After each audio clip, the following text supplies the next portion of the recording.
front of me is POCO F6 and today I would like to show you how you can manage vibration settings. Begin by launching settings and tapping on sound and vibration.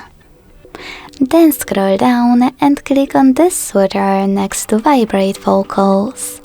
This way you can enable or disable haptic feedback for your incoming calls.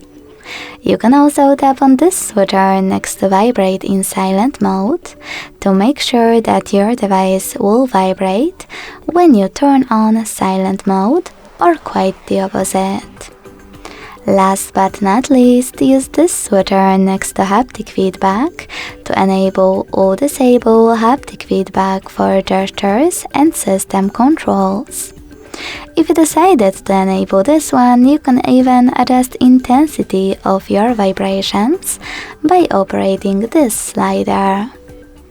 Thanks so much for watching. If you enjoyed this video, leave a like, comment and subscribe. Bye!